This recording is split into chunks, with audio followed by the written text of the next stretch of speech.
Hey guys, আসসালামু আলাইকুম। আশা করি সব ভালো আছো। আজকে আমিও ভালো আছি গাইস। তোমরা তো জানো না, কিন্তু আমি কিন্তু জুনপুরি দিয়ে সবাই মাস্টারে উঠে ওদের সাথে কিন্তু আমি জুনপুরি দিয়ে ওদেরকে ওরা আমাকে বলা জুনপুরি দেওয়ার জন্য, সেই কারণে ওদেরকে কিন্তু লাস্ট জুনে যে আমি রিভাইভ দিতে পারি না, ওরা মরে যায়। সেই কারণে আমি লাস্ট জুনে যে রিভাইভ দেওয়ার চেষ্টা করতেছি, শিখতেছি আরও বেশি। আর আমি কিন্তু গাইস গাড়ি চালানি পারি না এতটা বেশি, তাই গাড়ি চালানি আরও শিখতেছি। দেখো ভাই, আমি কিন্তু শিখতেছি। ও আমার একটা হিট লিস্ট দিল মাইরা। ও কিন্তু গাইস একটা জুন পুষারি, ও আমার গাড়ি নিয়ে মানে দৌড়াইতেছে, মারবো আমারে।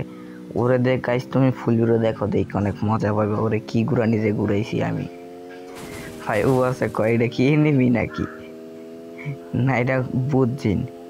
দেখো কিন্তু আমার পিছিয়ে চাইতেছে। আমি চাইছিলাম ক্লক টাওয়ার দিয়ে ফ্যাক্টরি দিকে জমগা, কিন্তু ওই দিকে ও সামনে গেছে আমার, সেখানে এদিকে এসে বসছি। এদিক দিয়ে জমগা, ওই দিক দিয়ে চাই, তারপর ডাইন সাইড দিয়ে গুনবো। ও দেখো, ও কিন্তু একটা জুন পুষারি, নাহলে কিন্তু ও বাইরে আসতো না। জুন কিন্তু অনেক ছোট হয়ে গেছে। ও দেখো, এই যে আমার পিছিয়ে আবার লাগছে। আমার কাছে মিড কিটও এত বেশি একটা নাই, মাত্র 3টা মিড কিট আর সুপার মিড কিট একটা। লুট করবো ওই সময় ও আমার ধরছে। এই দেখো, ও কিন্তু আবার পিছিয়ে পাচ্ছে।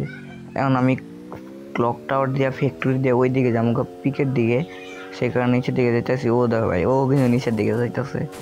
ওর কথা হয়েছে আজকে আমার মারবো, একটা মিড কিট করে নিলাম। তারপর ওদের পিছিয়ে আমার দৌড়াইতেছে মারার জন্য। ওর এখনো কথা হয়েছে ও মানে মাইরেই ছাড়বো। ওই দিকে আবারও কিন্তু পিছিয়ে আমার গাড়িটা কিন্তু এই জায়গায় 22 পড়ছে। তারপর আমার স্পিড কিন্তু এই জায়গায় একটু কমে গেছে, সেই কারণে আমার ধরতে পারতেছে। তাই আমার কাছে মিড কিট কমে বক্সটা খুলবো, 500 টোকেন যেখানে আছে। তো যদি থামিও আমার গাড়ি ফুটাই দিব, সেই কারণে আর থামলাম না, সামনের দিকে আগে যাইতেছি। ভাবতেছি হ্যাঙ্গারের দিক দিয়ে পিকে যাবো গা, কিন্তু ও তো আরও ভালো গাড়ি নিচ্ছে মনে হয়, জিপ গাড়ি।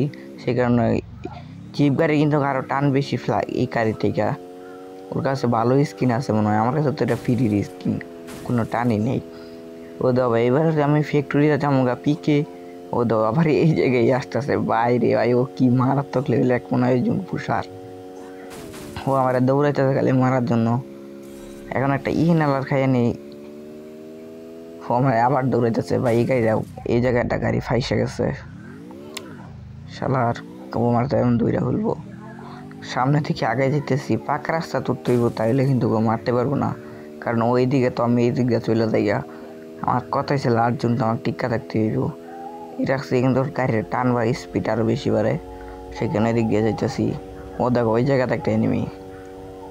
ওবার কথা হয়েছে আমার মারবো, চাইছিলাম এই জায়গায় আবার বাজায় দিছি। চাইছিলাম জুনের বাইরে চলে যাবো, কিন্তু আমার কাছে মাত্র 2টা মিড কিট, থাকতে পারবো না বেশি। তাই পিকের ওই দিকে যাওয়ার চেষ্টা করতেছি।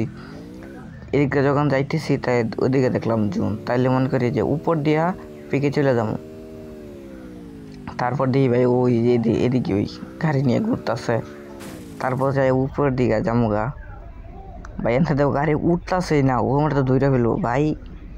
এমন কথা আজকে ভাই, গাড়ি তো উঠবে ভাই, ভাই উঠবে ভাই, গাড়ি উঠ ভাই। গাড়ি উঠছে, কিন্তু গাড়ি ফুটাই চেষ্টা করতেছে ভাই, গাড়ি ফুটাই দিছে। এবার মনে হয় মানে মাইরা দিব। একটা সুপার মিটকে একটা কইরা করে মারতে যাইব। এক্সিমিটটা হাতে নিলাম, ও রাশ দিতেছে ভাই। ড্যামেজ কই লাগে ভাই, মনে হয় পারবো না। আমার কাছে একটা ওর কাছে ভাই গ্রুয়াল কই পড়লো ভাই, শালার ওই আমার মাইরা দিল।